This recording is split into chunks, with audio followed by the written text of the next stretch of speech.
Alléluia. Alléluia. Bien-aimés, nous sommes maintenant à notre deuxième partie. Nous voulons évoluer, nous voulons avancer. Nous étions quoi en train de dire, notre dernière phrase était quoi? Que la croix de Christ a apporté, oui, elle nous a appris l'obéissance et nous a fait parvenir à la perfection. C'est ça le rôle de la croix dans notre vie. Pourquoi Jésus devait mourir? Si Jésus devait mourir inutilement, alors son sacrifice n'avait point le sens d'être. Alléluia. Jésus-Christ de Nazareth est allé à la croix. Il est allé à la croix et sa croix a apporté quoi? Il a permis que Jésus-Christ même ait accompli sa résurrection. Il a opéré sa propre résurrection. Il est sorti d'entre les morts. Et c'est cela. Pour nous dire que si moi, Jésus-Christ de Nazareth, votre aîné, celui-là de qui vous êtes co-héritier, oui, que lui, s'il est sorti du séjour de la mort, que vous puissiez également sortir. C'est pour nous donner de l'assurance. C'est pour nous donner des garanties. Un grand homme ne peut que donner ce qu'il a. Lui-même, il n'est pas ressuscité. Comment nous ressuscitera-t-il? C'est pourquoi il est allé et il est resté d'entre les morts pour te dire qu'à la fin, toi et moi, nous ressusciterons. Alléluia. Il a montré l'étendue, oh my God, la croix de Christ est venue nous montrer l'étendue et la grâce de l'amour de Dieu pour les pécheurs. Bien-aimé, toi qui m'entends, quel que soit ton péché, est-ce que tu es un meurtrier? Combien de fois tu fais des avortements? Combien de fois, oh, tu n'es pas tombé par-ci? Combien de fois tu n'as pas menti? S'il te plaît, quelqu'un est allé à la croix pour toi. La Pâque, s'il te plaît, je peux te dire, oui, bonne fête de Pâques. Mais s'il te plaît, je ne t'envoie pas dans les bars, je ne t'envoie pas dans les restaurants, je ne t'envoie pas aux festivités, mais je t'envoie à quelque chose. Une prise de conscience, je t'envoie à quelque chose. Une prise de conscience. Sois conscient de ce qui s'est passé. Beaucoup de gens vont fêter la Pâque. Oh, malheureusement, nous sommes en une période où les déplacements sont limités. Sinon, cette semaine, il y a beaucoup de voyages. La fête de Pâques rassemble tellement de familles, rassemble tellement de localités autour des mets, autour de sacrifices pour des idoles. Ils n'ont pas compris. Il y a un sacrifice, le sacrifice suprême qui a été fait. Jésus-Christ de Nazareth, il est allé à la croix. Il est venu faire quoi? Sa croix est venue, oh alléluia, sa croix est venue annuler les exigences légales contre nous. Tout droit qu'avaient les divinités sur nous, Jésus à la croix est venu annuler tous ces droits parce que son sacrifice ne se fera jamais en vain. Il est venu, oh, la croix de Christ nous a apporté quoi? Maintenant, quand vous comprenez toutes ces choses, ça a apporté le pardon des péchés. La croix de Christ est venue nous pardonner. Par la croix de Christ, nous avons obtenu le pardon de nos péchés. Oh, Jésus-Christ de Nazareth est venu supprimer par son sacrifice, oh, le poids de la condamnation. Il est venu abolir, oh my God, les circoncisions, les dogmes, les doctrines qui existaient et qui nous liaient. Il est venu les abolir. Il est venu rendre saint, sans tache et parfait. C'est ce qu'il est venu faire. Toi qui étais dans la boue du péché, tu étais dans la boue, tu étais sous la condamnation. Mais s'il te plaît, si tu peux accepter le sacrifice de la croix, si tu peux accepter les acquis de ce sacrifice, oh, écoute-moi très bien, tu seras purifié de ta conscience. Tu seras purifié de ta conscience. Jésus-Christ de Nazareth, la Bible dit que par ses meurtrissures, oh, alléluia, alléluia, par ses meurtrissures, nous sommes guéris. Par ses meurtrissures, nous sommes guéris. Il est allé, il a libéré la guérison pour nous. Il a libéré la guérison. Oh, il nous a fait prendre une position particulière, une position différente. C'est ce qui nous a amené à faire. Alléluia. La croix de Christ est venue nous donner un accès libre au lieu très saint. La Bible nous a montré, vous savez très bien, le jour où Jésus-Christ de Nazareth allait à la croix, quand il remettait entre les mains de son Père, son souffle, son âme, son esprit, sa vie, alors la tête trembla. Et la Bible dit que le rideau qui séparait le lieu saint du lieu très saint était divisé en deux. Désormais, toi et moi, nous pouvons sans intermédiaire aller dans le lieu très saint. Aller dans le lieu très saint. Alléluia. Il nous a libérés de la vie futile de nos ancêtres. Ils n'ont pu rien faire dans la croix de Christ. Il y a tellement d'acquis. Il y a tellement de bénédictions. Il nous a garanti de la résurrection d'entre les morts. Il nous a libérés. Il nous a donné la puissance dans l'évangile. Oh my God. Il est venu pour rassembler le troupeau de Dieu qui était dispersé dans le monde. Il est venu non pas nous juger, mais pour que le monde soit jugé par nous. Il est venu obtenir la joie pour nous. Écoutez-moi, ton sujet de joie est où? Et ton sujet de gloire est où? Il est venu démontrer, oh, que Dieu, ah, my God, my God, my God. La croix est venue pour nous préserver de tout mal, de toute calamité. Alléluia. Bien-aimé, est-ce que tu veux être un imitateur de Christ?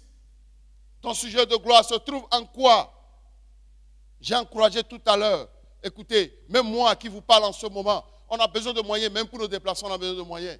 Je vous encourage, gagnez de l'argent, gagnez de l'argent, gagnez de l'argent, soyez utiles à l'avancement de l'œuvre, soyez utiles à l'épanouissement. Faites en sorte que le royaume de Dieu, s'étende et s'étende davantage. L'Éternel, il est venu pour ça. Il vous a donné les moyens pour ça. Et les moyens encore vous seront donnés parce que vous êtes positionnés pour ça. Qu'est-ce qui est notre sujet de gloire?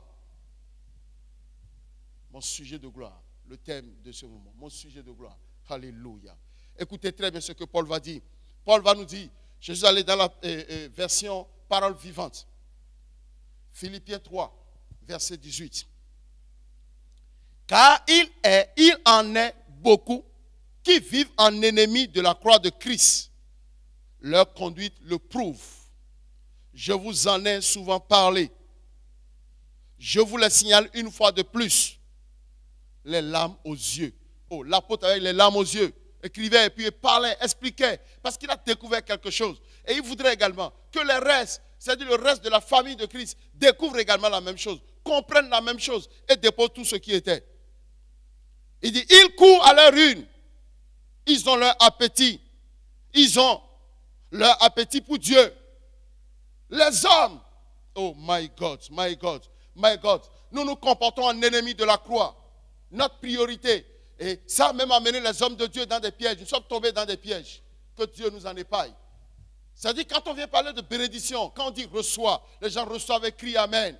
Les gens viennent faire des semences. Quand on vient leur parler des promesses de Dieu seulement pour eux, quand on ne touche pas aux conditions, quand on ne parle pas de la croix, le message central de la Bible, c'est la croix de Christ. C'est son sacrifice. C'est son sacrifice. Est-ce que le moment n'est pas venu plus que jamais? Ou quand nous venons à l'église, nous nous disons, est-ce qu'il faut encore aller? Positionnons-nous pour faire quoi? Pour prendre. Non, on ne va pas venir prendre. Mais armons-nous de la mentalité. Je vais à l'église. Qu'est-ce que je vais aller apporter au royaume? Qu'est-ce que je vais aller donner? Écoutez, c'est dans la mort de Christ que nous sommes. C'est dans la mort c'est pas la mort de Christ que nous sommes connectés à lui. C'est pas le sacrifice. Quand on parle de croix, il s'agit de sacrifice. La pensée de sacrifice n'existe plus aujourd'hui. Quand on a des programmes, et puis on dit oui, pour ta destinée, l'accomplissement prophétique, quand des paroles de prophétie sortent, oh my God, vous voyez, l'église est pleine, les programmes sont remplis d'hommes, alléluia. Mais quand on parle de la croix, quand on veut parler de salut des âmes, quand on veut parler de la sanctification, quand on veut parler de la sainteté, quand on veut parler de l'amour, quand on parle des fruits, du fruit de l'esprit, oui, l'église est déserte. Est-ce que nous allons arrêter de faire ça? Est-ce que nous allons arrêter avec ceci? Écoutez-moi, nous serons surpris. Faisons attention. Covid-19 partout, Covid-19, Covid-19, Covid-19, coronavirus, coronavirus, sur toutes les antennes, sur toutes les chaînes. Faisons attention. La Bible dit dans le livre de Matthieu, chapitre 24, à partir du 20e verset, il dit quoi? Il dit priez plutôt. Oh my God. Il dit priez pour que ce mauvais jour-là n'arrive pas au temps d'hiver, au temps hivernal. Il dit priez. Il ne dit pas prier pour que ça ne vienne pas. Parce que nous sommes dans les derniers jours. Et la Bible déclare que les temps seront durs. Ce sera difficile. Et si l'Éternel abrège le temps, même les élus passeront à côté. Alléluia. Oh, les promesses de Dieu. J'ai entendu un homme de Dieu dire un jour, il dit, moi, je n'ai pas encore acheté mon jet privé. Si je ne l'achète pas, le Seigneur ne reviendra pas. Si c'est seulement son jet qui doit conditionner l'arrivée de Jésus, nous sommes désolés. Alors nous, chrétiens qui restons, cotisons de l'argent, donnons-lui, que son jet vienne et que Jésus vienne. Nous, on a besoin de notre Seigneur Jésus. Nous voulons qu'il vienne. Nous devons quoi? Il dit que si les temps ne sont pas abrégés, nous voulons prier pour dire non, que les signes des derniers temps ne viendront pas. C'est faux. Les calamités, les crises viendront.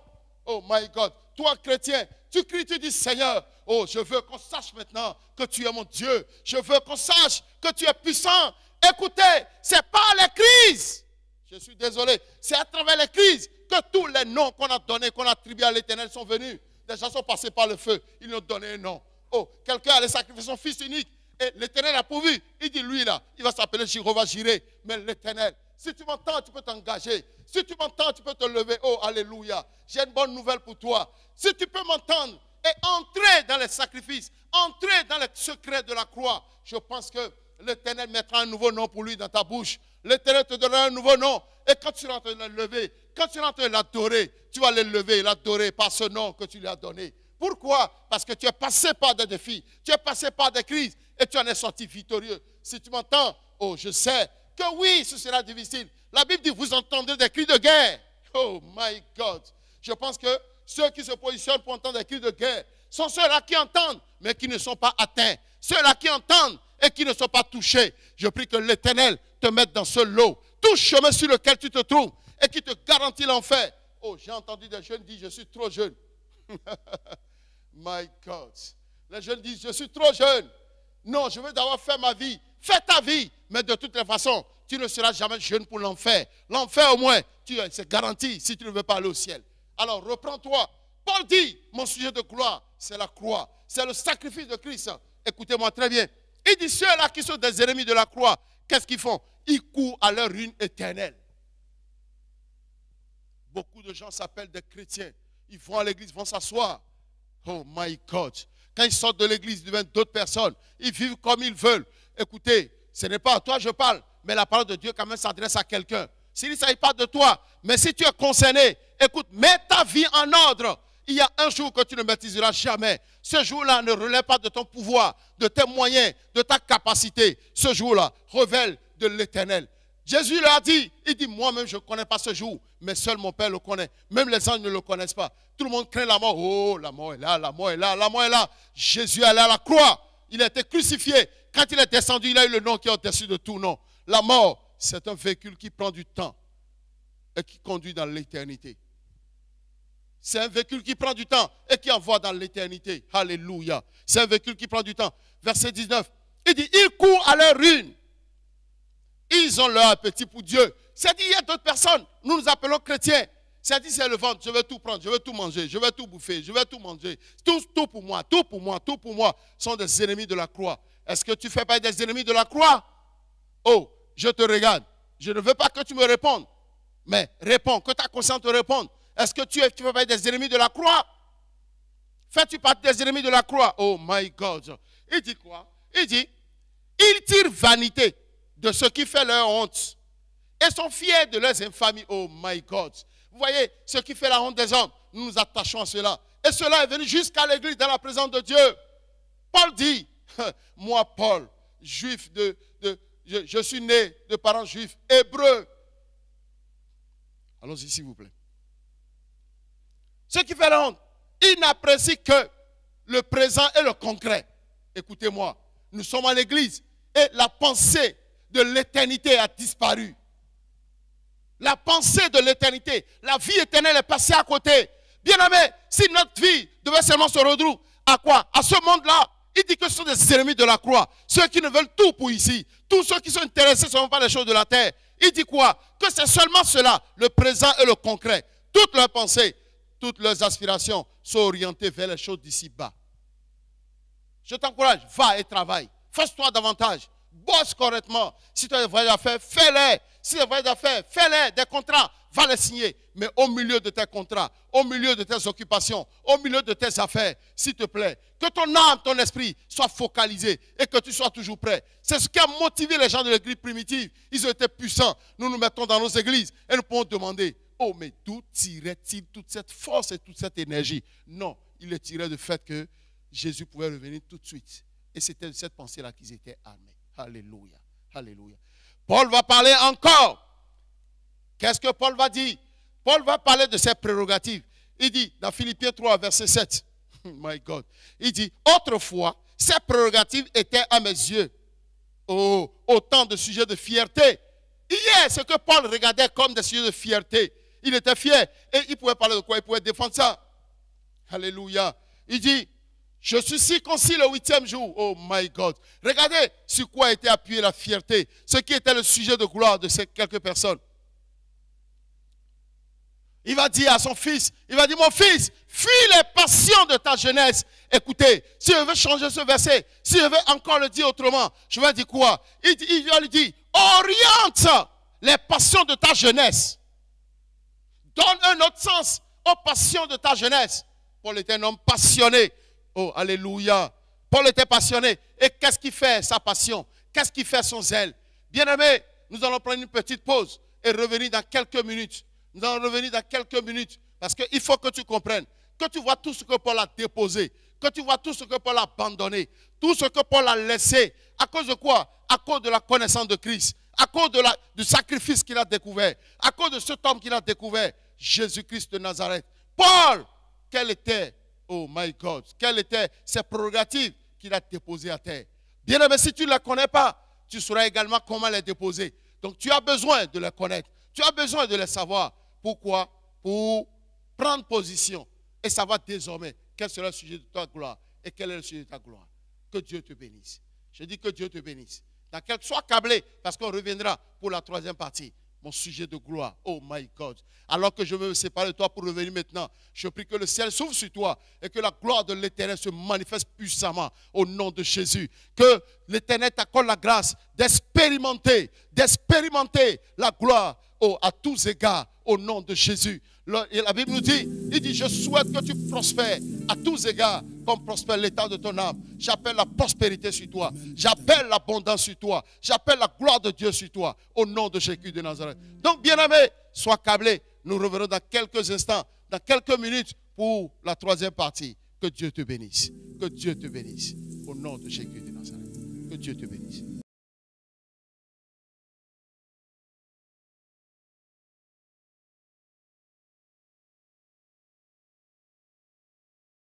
Oh, shalom, bien-aimé, shalom, peuple de Dieu. Même que ta gloire bienvenue à la troisième partie que ta de gloire ce thème, mon sujet de gloire. Fais de ma vie ce palais. Soyez bénis d'être câblés. Je suis heureux de savoir que vous continuez à suivre parce que vous serez bénis au nom de Jésus. Alléluia.